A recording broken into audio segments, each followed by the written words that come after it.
Rádio Rio de Janeiro, a emissora da Fraternidade, passa a apresentar Luz na Penumbra, programa que leva ao seu coração a mensagem da doutrina espírita.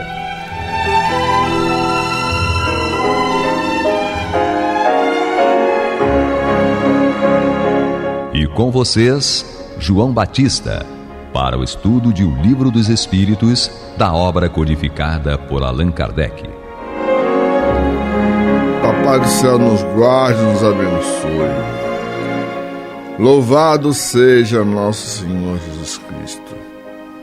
E que possamos fazer do tempo esta dádiva que a todos nós é dada de maneira igual, um recurso a mais, para que a nossa caminhada seja cada dia mais firme e consistente na conquista dos valores morais que nos levarão à verdadeira felicidade. Hoje, dando sequência à dissertação número 222 de O Livro dos Espíritos, lembremos que nós estamos utilizando a tradução de Evandro Noleto Bezerra. Então, em alguns termos, aqueles que estejam com a tradução de Guilherme Ribeiro, talvez encontrem algumas dificuldades, tá, para poder compreender, porque, lógico, o português de Guilherme Ribeiro era realmente muito mais erudito do que o de Evandro Noleto Bezerra. E Evandro, sem perder a erudição, conseguiu fazer uma tradução do Livro dos Espíritos que, digamos assim, no nosso vocabulário atual é mais compatível. Então, não deixe de ser bom. O problema é que o idioma é uma coisa dinâmica, ele muda através do tempo. Hoje temos conosco o meu amigo Edmilson. Paz a todos. O tupetinho, que é uma maravilha, pode crer. Eu acho que é porque, como ele é psicólogo, então, para esconder o brilho da mente dele, bota aqui, essa franjinha, esse tupetinho. Inveja também, né, João? Hã? É inveja também, né? Lógico, eu sou careca. Exato, eu queria dar esse detalhe. Eu sou careca, eu sou gordo e careca. Ele tem o tupetinho e é magro. Eu sou descendente de índio, nunca vou ficar careca. Com certeza. Exatamente. Então, Guilhermina, que acabou de levantar as minhas idiosincrasias e falhas, não somente morais, como também físicas, mas tudo bem. Que bom estar de volta. Eu não pude resistir. Foi mais forte que eu. Tá bom. Então, por isso você começa. Então, vamos lá. Considerações sobre a pluralidade da existência. Nesse parágrafo começamos. Examinemos a questão de outro ponto de vista, fazendo abstração de qualquer intervenção dos espíritos. Deixemo-los de lado por um instante. Suponhamos que essa teoria nada tenha a ver com eles. Suponhamos mesmo que jamais se tenha cogitado de espíritos. Kardec é sensacional. Ele consegue desenvolver raciocínios assim impressionantes. Até abstraindo. Abstraindo, exatamente. Coloquemo-nos momentaneamente num terreno neutro, admitindo o mesmo grau de probabilidade para ambas as hipóteses, a saber, a da pluralidade e a da pluralidade e da unicidade das existências corpóreas. E vejamos para que lado nos levam a razão e o nosso próprio interesse. Interessantíssimo, como ele coloca a coisa didaticamente de uma maneira em que a gente possa desenvolver o raciocínio.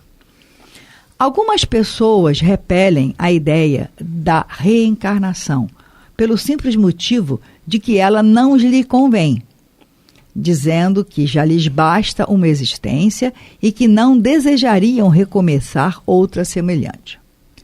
Conhecemos algumas que se enfurecem à simples ideia de voltarem à Terra. Perguntar-lhes-emos apenas se imaginam que Deus lhe devia ter pedido opinião ou consultado seus gostos para regular o universo. Não é? Mas claro e óbvio, impossível. Quem és tu na fila do pão para achar que Deus ia te perguntar alguma coisa? Ora, de duas uma. Ou a reencarnação existe, ou não existe. Ponto. Se existe, por mais que sejam contrariados por ela, terão que sofrê-la, pois Deus não lhes pedirá permissão para isso. É como se ouvíssemos um doente a dizer: já sofri bastante hoje, não quero sofrer mais amanhã. Qualquer que seja o seu mau humor, não terá por isso que sofrer menos amanhã, nem nos dias seguintes, até que esteja curado. Portanto, se tiverem que reviver corporalmente, tornarão a viver, reencarnarão. De nada lhes adiantará se rebelarem com as crianças que não querem ir à escola, ou condenados para a prisão, pois terão que passar por isso. Objeções como estas são pueris demais para merecerem um exame mais sério. Diremos, entretanto, a essas pessoas que se tranquilizem, que a doutrina espírita sobre a reencarnação não é tão terrível como julgam, que, se a houvessem estudado a fundo, não estariam tão assustados. Saberiam que as condições dessa nova existência só dependem delas. Existência que será feliz ou infeliz, segundo o que tiverem feito neste mundo.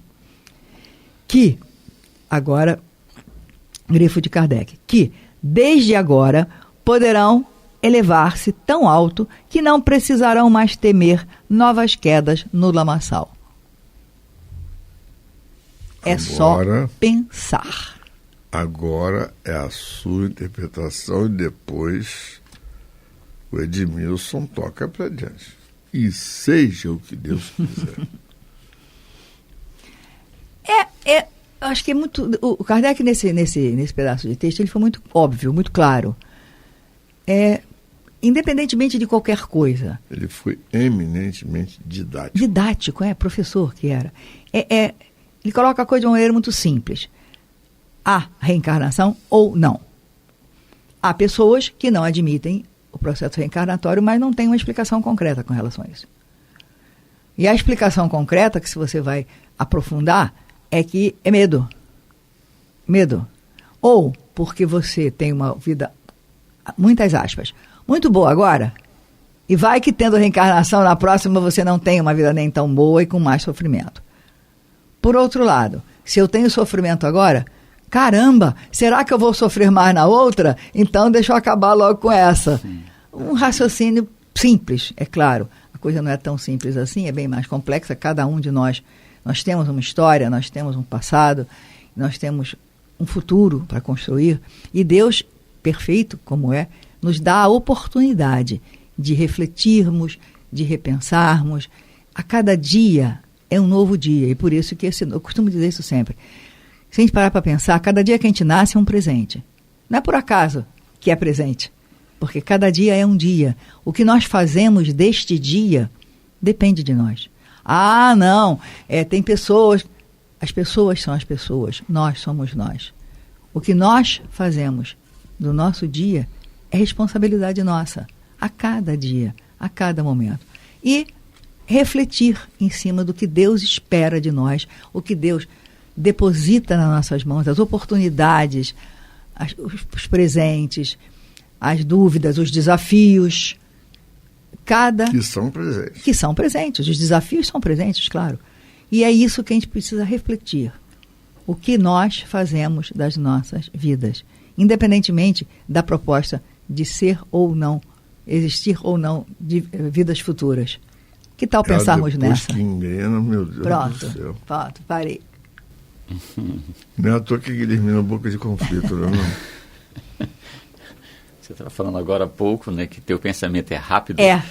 E aí... A voz... a voz sai tem correndo que acompanhar. atrás. A voz corre atrás do pensamento, né? Principalmente quando o assunto é uma coisa que para mim é importante. Então, aí vamos. É isso. Então, o que você me diz a respeito? Que esse é o texto todo que nós vamos estudar hoje, que nós estamos estudando hoje, né? E realmente não existe como você considerar algum tipo de repetição ou redundância nesse texto. Esse texto ele é completo em termos didáticos. É bem Kardec. Né? E é interessante observar porque Kardec utiliza exatamente o método socrático, em que a pessoa admite que nada sabe e que se pergunta o tempo todo, está sempre se questionando, descobrindo novos questionamentos, novas posturas e tal, para poder ir para adiante. É muito interessante observar esse detalhe. E o que você acha, Edmilson? A vida, ela não pede que seja compreendida. Ela impõe que seja obedecida. Então a gente tem que partir do princípio que nós temos que seguir as regras da vida. Ora, se nós temos que seguir as regras da vida, e uma das regras máximas é: eu tenho um pensamento, eu penso, eu sinto, então é porque eu tenho uma existência.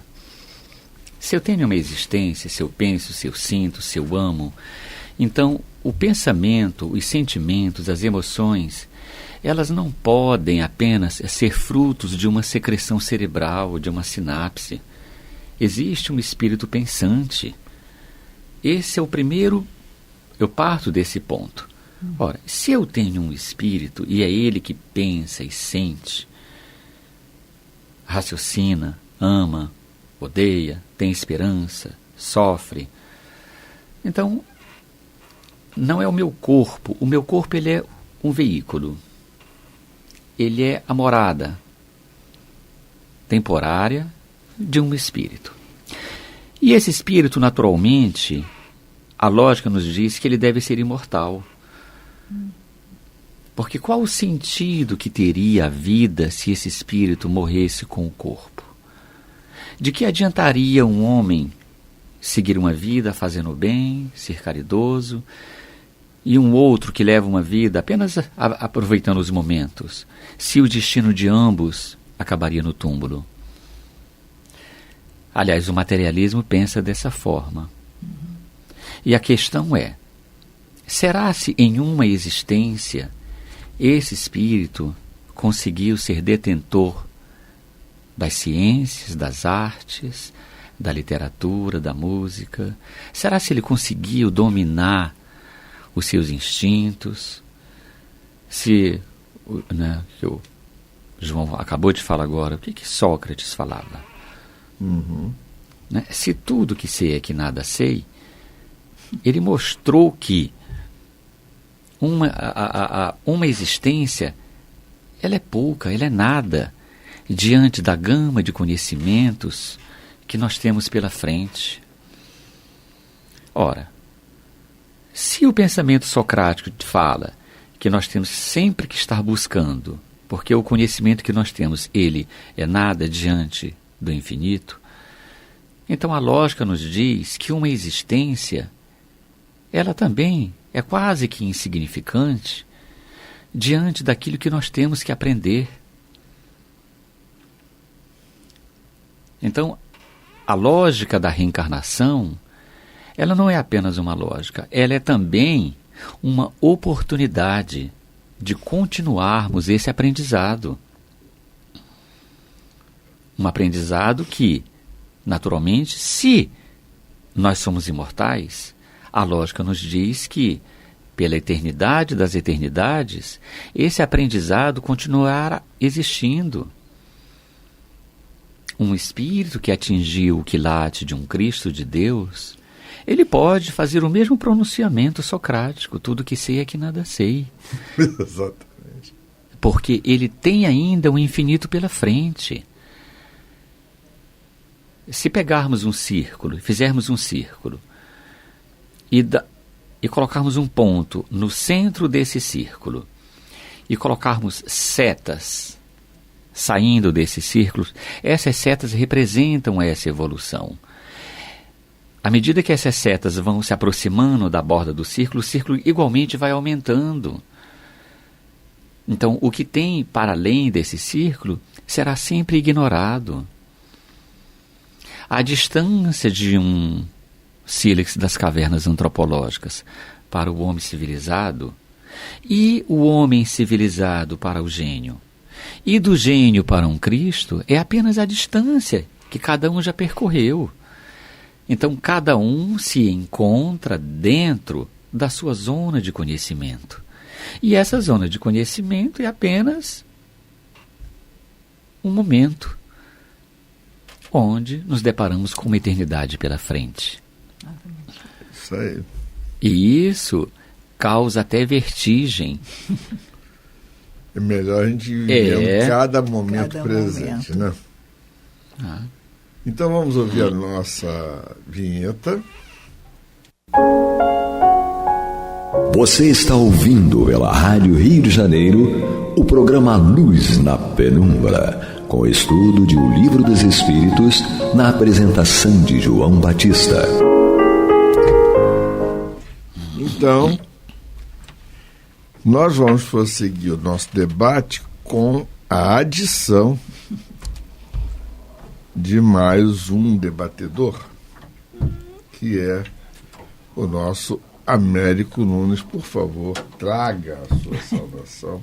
Olá, queridos irmãos, queridas irmãs, membros dessa grande rádio, a Rádio Rio de Janeiro. Sejam muito alegres, muito felizes e mais um Luz na Penumbra.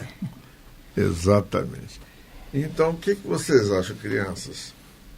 Eu já engrenei aqui, vocês até acharam que eu me empolguei. Você já sabe o tema de hoje, não eu sabe? Me empolguei aqui na... Não, mas eu acho que ele agora está merecendo falar, viu? Então, nós temos ainda mais alguns minutos. Eu penso que, como o nosso querido Edmilson, acabou de comentar, nós temos uma necessidade a todo momento de entendermos a nossa pequenez, né? Isso no final das contas, é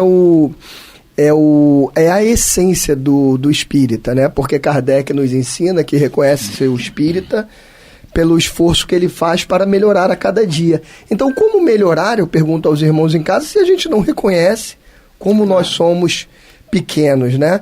E a reencarnação é essa oportunidade que nós temos. Nós estamos nessa reencarnação como mais uma oportunidade para fazermos um pouquinho a mais.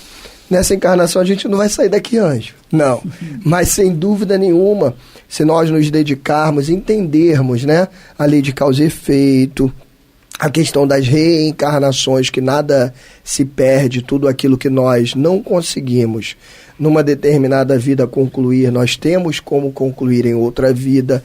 A partir do momento que nós compreendemos tudo isso, fica muito mais fácil da gente evoluir. E, sobretudo, lembrar o que Kardec nos disse, né, para a nossa reencarnação atual, que nós podemos pagar as nossas faltas não só, estou sendo até redundante, através de passar por aquelas dificuldades que nós fizemos alguém passar, mas nós podemos pagar também através do amor, que é a melhor forma de pagamento, né? Ajudando o nosso próximo, cuidando daqueles que estão à nossa volta. E às vezes a gente pensa assim, puxa, mas eu tenho que ter dinheiro, eu tenho que ser uma pessoa assim, assada. Não, olha, a ajuda ao próximo, o ser humano, ele se manifesta, né, o cuidado ao próximo, ele se manifesta desde as coisas mais simples. Eu vou falar uma coisa aqui que a gente não deveria falar em rádio, não, mas eu vou falar. Quando a gente vai ao banheiro, João, quando a gente vai ao banheiro, a gente chega lá e tá aquele, às vezes, o amigo nosso, a pessoa que a gente às vezes não conhece, foi antes e deixou ali o vaso todo sujo. Se eu tenho a oportunidade de ir ali e às vezes passar um papelzinho, alguma coisa, para poder deixar mais limpo para o meu próximo, isso não é uma forma de caridade? Claro que é. Às vezes a pessoa que vai chegar depois de mim já vai encontrar não vai passar pelo mesmo perrengue que eu passei. Até porque você não sabe o que aconteceu com o colega anterior. Exatamente. Não sei se às vezes ele passou mal, teve, né? Exatamente. Então, assim, não julgar aquele que fez e fazer a nossa parte. Então a caridade ela é assim, ela se manifesta de todos os modos, desde o momento em que a gente vai ao banheiro até as questões mais complexas. Até o olha bom que dia. por incrível que possa parecer, o simples fato de você reconhecer a necessidade de fazer a sua parte já é um ganho considerável. Que é interessante uma coisa, o indivíduo totalmente egoísta ele é um sofredor enorme. Já percebeu isso, Edmilson? Hein? Já percebeu como é que a pessoa que tem uma pulsão egoística de vida sofre barbaramente? Até porque ele acha que o mundo deve-lhe coisas, deve-lhe reverências. Sim. Uhum. Veja bem, não é só por isso. Vai a extremos que chegam a ser quase que absurdos. Mas o mais importante é o seguinte: se ele não se vê julgado por ninguém, e se ao dialogar por alguém que pelo menos seja sensato e que lhe traz a informação que ele necessita, ele já começa a se questionar.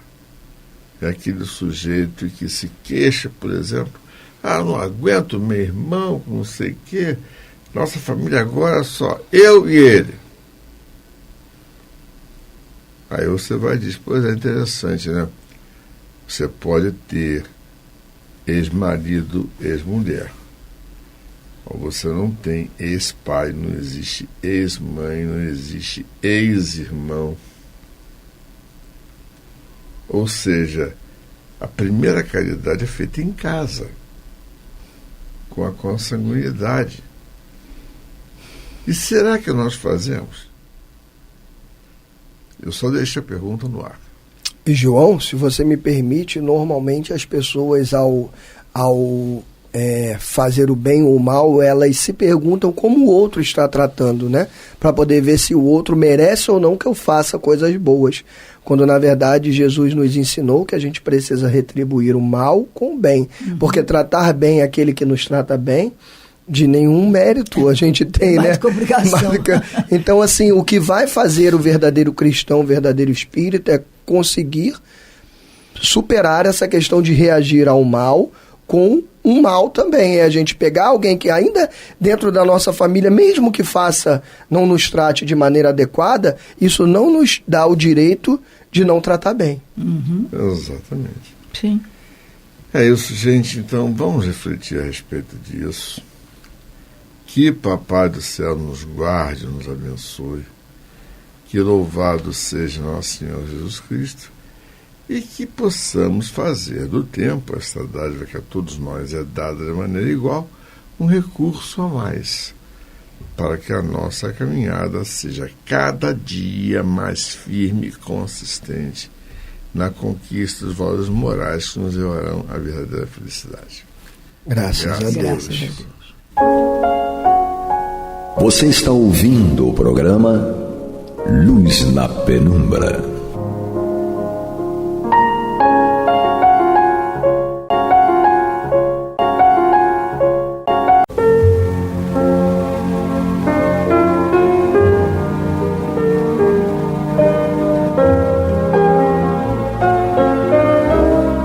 A Rádio Rio de Janeiro está levando ao seu lar e ao seu coração a mensagem consoladora da doutrina espírita, através do programa Luz na Penumbra.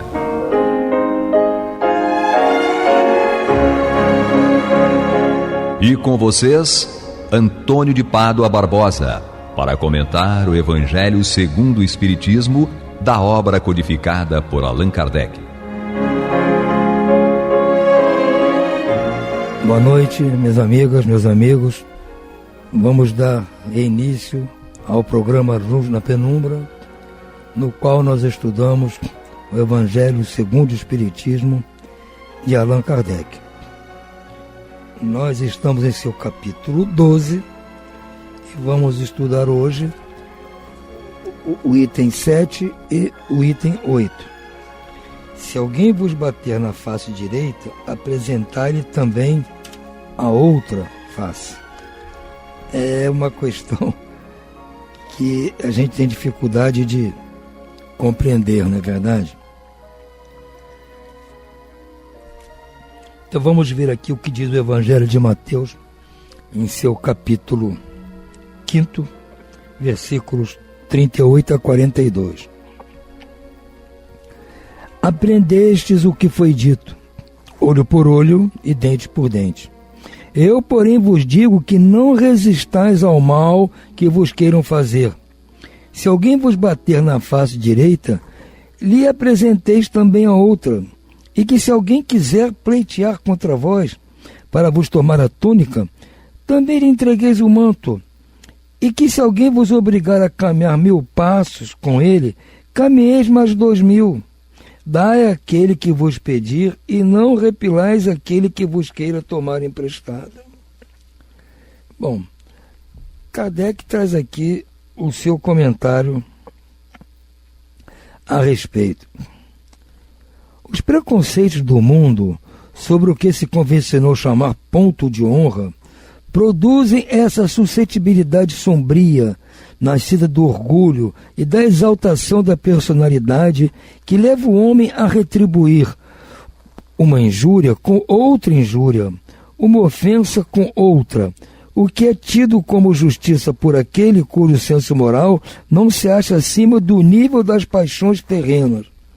Por isso é que a lei mosaica prescrevia olho por olho, dente por dente, de harmonia com a época em que Moisés vivia. Veio Cristo e disse, retribuí o mal com o bem. E disse ainda, não resistais ao mal que vos queiram fazer. Se alguém vos bater numa face, apresentai-lhe a outra. Ao orgulhoso, este ensino parecerá uma covardia, porquanto ele não compreende que haja mais coragem em suportar um insulto do que em tomar uma vingança. E não compreende porque sua visão não pode ultrapassar o presente. Dever-se-á, entretanto, tomar ao pé da letra aquele preceito, tampouco quanto o outro que manda que se arranque o olho quando for causa de escândalo. Levado o ensino às últimas consequências, importaria ele em condenar toda a repressão, mesmo legal, e deixar livre o campo para os maus, isentando-os de todo e qualquer motivo de temor. Se lhes não pusesse um freio nas agressões, bem depressa todos os bons seriam suas vítimas. O próprio instinto de conservação, que é uma lei da natureza, obsta a que alguém estenda o pescoço ao assassino. Enunciando, pois, aquela máxima, não pretendeu Jesus interdizer toda a defesa, mas condenar a vingança, dizendo que apresentemos outra face àquele que nos haja batido numa, disse sob outra forma que não se deve pagar o mal com o mal, que o homem deve aceitar com humildade tudo o que seja de molde a lhe abater o orgulho, que a maior glória lhe advém de ser ofendido do que ofender, de suportar pacientemente uma injustiça do que praticar alguma, que mais vale ser enganado do que enganador, arruinado do que arruinar os outros. É, ao mesmo tempo, a condenação do duelo, que não passa de uma manifestação de orgulho. Somente a fé na vida futura e na justiça de Deus, que jamais deixa impune o mal, pode dar ao homem forças para suportar com paciência os golpes que lhe sejam desferidos nos interesses e no amor próprio. Daí vem o repetimos incessantemente, lançai para diante o olhar, quando mais vos elevardes pelo pensamento acima da vida material, tanto menos vos magoarão as coisas da terra. Realmente, nós temos que entender que é uma situação muito difícil no estado evolutivo em que nos encontramos ainda. Primeiro porque nós temos a tendência de agir instintivamente. Se nós nos lembrarmos como agem os animais, que reagem automaticamente a qualquer agressão, ou até na pretensa agressão, às vezes eles acham que estão em perigo Se não fogem, eles agridem aquele suposto agressor antes mesmo de sofrer uma agressão. Porque é um instinto de sobrevivência. E nós temos isso ainda em nós, sem dúvida alguma. Só que muitas vezes nós extrapolamos, né? Reagir a uma agressão é uma coisa automática. Se a pessoa agride você, você tem a tendência instintiva de, no mínimo, segurar a mão para não receber uma segunda agressão. Segurar a mão da pessoa para não receber uma segunda agressão. Ou se não der, você aceita aquilo, automaticamente, instintivamente, você vai reagir, tentar fazer a mesma coisa. Por isso, Moisés dizia que a lei do olho por olho, dente por dente. Porque ele estava tentando evitar o mal maior, que é, por um tapa que a pessoa levasse, ela não reagiria com o tapa. Ela ia dar a espada e passar na pessoa uma faca. A reação era muito maior. Entende? Se a pessoa roubou de você uma cabra, uma ovelha, você voltava na terra dele e destruía a casa dele, família e tudo. Então, essa era nosso comportamento ainda naquela época. É compreensível, um povo que ficou 400 anos como escravo, sofrendo, então reage da maneira mais violenta que for possível, mais ainda do que aquilo que o instinto faz reagir. É isso que o Moisés estava tentando combater, nos limitar pelo menos a parte instintiva. Não partimos para a vingança, para a extrapolação da reação, da suposta punição que nós queremos dar a quem nos agrediu, e nós sermos muito mais violentos que aquele. Então Moisés, ao propor essa lei de Talião, estava nos propondo isso. Olha, vamos bastar aqui. Se fizer um mal assim, se responde no máximo com um mal igual. Um olho, um dente. Isso era a proposta do Moisés. Lógica para aquela época, mas de Moisés ao Cristo passaram 1.200 anos, 12 séculos, mais que um milênio. E o povo agindo assim. E não conseguiam pôr em prática isso que Moisés ensinou, vamos falar a verdade. Não conseguiam. Então, Jesus veio para propor o seguinte: olha, gente, não é isso aí nem é o suficiente. Eu trago para vocês a lei verdadeira. Se vocês vão conseguir pôr em prática agora ou não, aí é com vocês, mas eu só posso trazer aquilo que é a verdade. Vocês têm que dominar o instinto animal que tem em vocês. Vocês são os homens racionais. Vocês têm dentro de vocês aquela semente do amor de Deus. Foram criados à imagem e semelhança de Deus. O reino de Deus está dentro de vós. Então o reino de Deus, alguém que está no reino de Deus, alguém que foi criado exatamente como é Deus, não pode reagir instintivamente como uma fera. Vamos mudar o parâmetro. Então ele está dizendo isso: olha, ouviste o que foi dito, um olho por um olho, um dente por um dente, mas eu vos digo, não resistais ao mal, esforçai-vos por não retribuir o mal que lhe seja feito. Essa é a proposta. Vocês vão dizer: mas Antônio, é praticamente impossível tomar um tapa e ficar por isso mesmo. É um esforço que temos que fazer. É isso que nós não conseguimos entender. É isso. Claro que para nós é uma situação muito delicada, difícil, mas nós temos que imaginar o futuro. Nós acreditamos na vida futura. Nós sabemos que não estamos aqui, esta é a única vida nossa, é a única encarnação. Não é. Então nós sabemos que já fomos piores que somos hoje, já fomos daquela turma lá que o Moisés tirou do Egito, selvagens, completamente selvagens. Já melhoramos muito, já aceitamos pelo menos ouvir essas palavras do Cristo. Há algum tempo nem queríamos ouvir falar nisso, nem queremos saber disso. Já aceitamos ouvir, temos nossas dúvidas, achamos que é difícil, temos nossas dificuldades, com certeza, mas pelo menos já aceitamos ouvir. Há de chegar o dia no futuro, não sei em qual encarnação no futuro, na qual nós vamos pôr em prática isso. Nós vamos simplesmente não responder. Nós precisamos, pelo menos, começar agora e treinando para isso. Se nós não vamos conseguir deixar de reagir a uma agressão muito violenta, automaticamente nós vamos responder uma bofetada com outra, por causa do nosso instinto, mas pequenas ofensas, pequenas agressões, nós temos que fazer força para engolir o sapo. Enquanto ele é pequenininho, que nem uma perereca, vamos fazer força para engolir. Porque aquele sapo grandão não está para a gente ainda, não dá. Mas vamos tentar, pouco a pouco, ir assimilando. Se nós acreditamos em Jesus, temos que aceitar o que ele está falando. Ele não nos deu prazo. Até o ano tal vocês têm que ter posto isso em prática. Não está escrito isso. Nós temos que matutar, ver, bom, realmente ele está certo. Se todas as pessoas que forem agredidas não reagirem, cai metade a violência do mundo. Que a violência do mundo é, um agride, é uma violência, o outro revida, 2 violências. Certo? Agora, se um agride e o outro não revida, é uma violência só. Nós já restringimos metade da violência do mundo. Já é um passo à frente, não?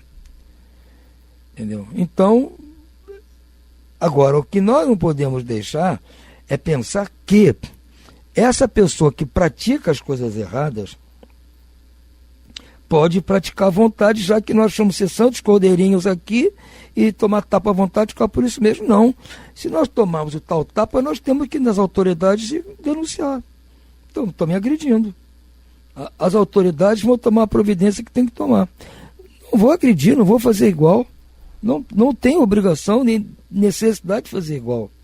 Para isso existe a justiça dos homens, que não é lá uma justiça tão bem empregada, falha muitas vezes, mas é a que nós temos, é a que nós merecemos. Então vamos deixar a justiça resolver. A justiça divina com certeza vai resolver. Mas nós não precisamos esperar chegar na justiça divina, vamos tentar resolver aqui com a justiça nossa. Como de Kardec aqui. Levado o ensino às suas últimas consequências, ou seja, se levar isso aí que Jesus propôs, as últimas consequências de qualquer agressão, você simplesmente não tomar providência nenhuma, importaria em condenar toda a repressão, mesmo legal, e deixar livre o campo aos maus, isentando-os de todo e qualquer motivo de temor. Então, se não houver nenhuma repressão por meios legais, o que faz o mal vai sentir a vontade para continuar fazendo. É o que nós vemos aqui.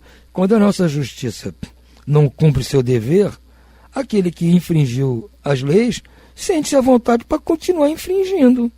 Agora, se a justiça for rápida e justa, ele vai pensar 2 vezes em repetir aquilo, porque ele sabe que vai ser punido. E não vai ser bom. Então, diz aqui, nós não podemos deixar o campo livre, isentando-os de todo e qualquer motivo de temor. Os maus têm que ter medo de que quando praticarem o mal vai haver consequências. Eles não têm a menor noção que existem as consequências divinas, mas ele tem que saber que há consequências aqui. Existe lei, existe ordem, justiça, polícia, para tomar as providências. É isso que ele está dizendo. Então essas agressões graves nós temos que entregar à justiça dos homens. Agora as pequenas do dia a dia, um vizinho que lhe ofende, um cara que dá uma fechada a você no trânsito. A gente, quando é jovem, faz muita loucura com o carro, alguém dá uma fechada, você sai correndo atrás para fazer igual. Não, a gente tem que aprender que isso não vai adiantar nada. Isso vai aumentar o risco de mais acidentes. Então temos que ter força para engolir aquilo e vida que segue. É como minha mãe dizia, né? Você já deve ter ouvido eu falar isso. Tomar o chá. Ela falava, quando fizer alguma coisa com você, assim, você não gosta, é horrível, você não responde. Você toma um chá. Eu falei, mãe, que chá, mãe? Chá pra lá. É isso aí, gente. Chá pra lá. Coisas pequenas, não vamos gastar o nosso latim com essas coisas. Chá pra lá. Vida que segue. Porque nós vamos nos sentir mais confortáveis, gente. Parece que dá um alívio na nossa cabeça quando a gente faz isso. A gente até esquece o que a pessoa fez e tudo bem. Deixa correr por conta da vida o acerto dele. Não é coisa que você vai levar na justiça. Então, por que eu vou querer me arvorar o justiceiro, o vingador. Então, essa é a diferença do que Moisés propôs e Jesus está propondo. Nós temos que observar atentamente o que foi uma proposta que era adequada àquele momento, a proposta do Cristo, que já foi um avanço, e para aquilo que nós vamos ter que pôr em prática. Nós olhando para trás, vamos ver que nós já fizemos todos os absurdos que é narrado aí na Bíblia, que se conta lá. Nós fazíamos aquilo tudo. Apedrejávamos a mulher adúltera, não é? Tínhamos preconceitos, execrávamos os coitados dos leprosos. O que a gente fazia com aquela gente? Mandava para a cruz por qualquer coisa. Não é? Se você fez um trabalho no sábado, era punido com a morte. Então, nós já fizemos tudo isso, gente. Não fazemos mais. Sinal que nós temos jeito, né? Acho que nós estamos no caminho certo. Parece que nós estamos jeito. Tem jeito para nós. Já não fazemos essas coisas. Agora é um esforcinho a mais. Temos que engolir esses sapos. E nos acostumando a engolir esses sapos pequenininhos, essas pererecas, esses girinos, nós vamos nos acostumando. E tem mais. À medida que nós agimos assim, primeiro, que deixamos de merecer receber agressões.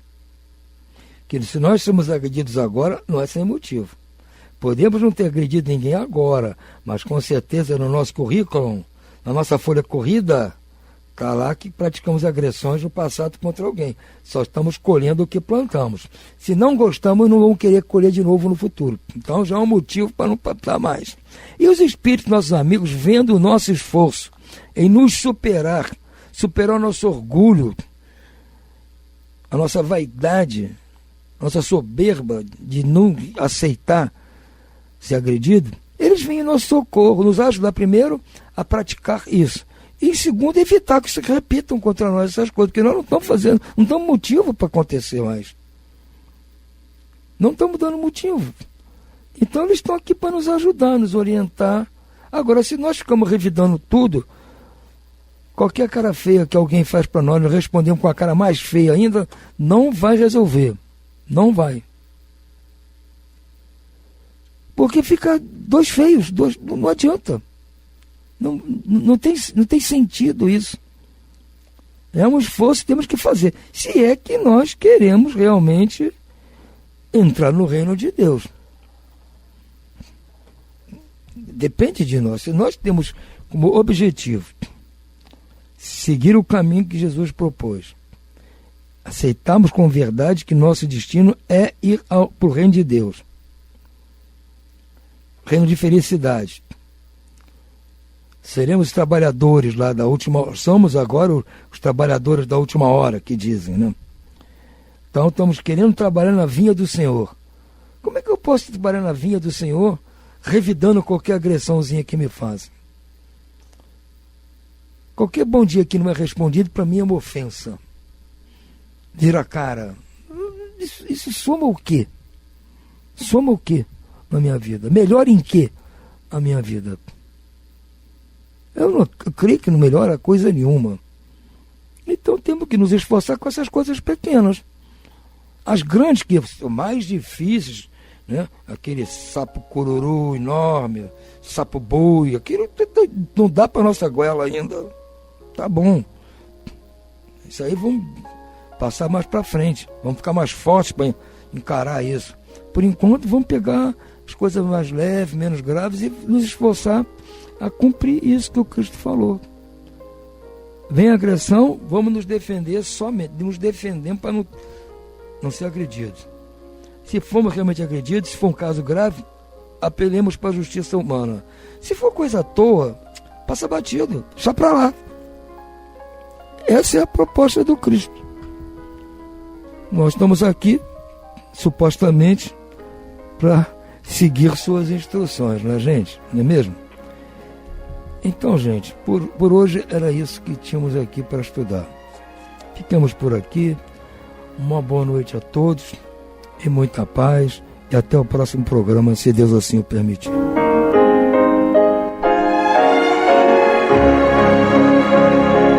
E vamos ouvir agora a prece de encerramento de nosso programa, na voz de Geraldo de Aquino. Jesus, dá-nos coragem para a luta, piedade para os insultos e misericórdia para as injustiças e ingratidões. Limpa nossa alma de inveja e ambições mesquinhas, de ódio e de vingança o nosso caminho.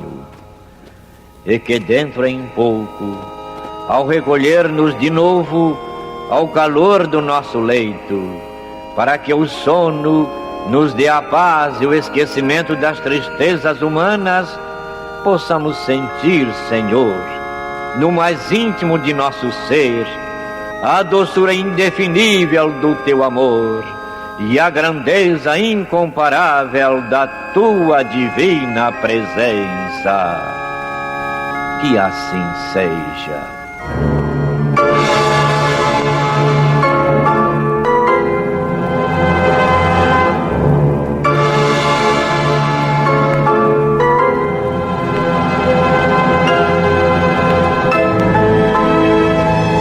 Acabamos de apresentar o programa Luz na Penumbra, que voltará a ser apresentado amanhã às 21 horas nesta emissora.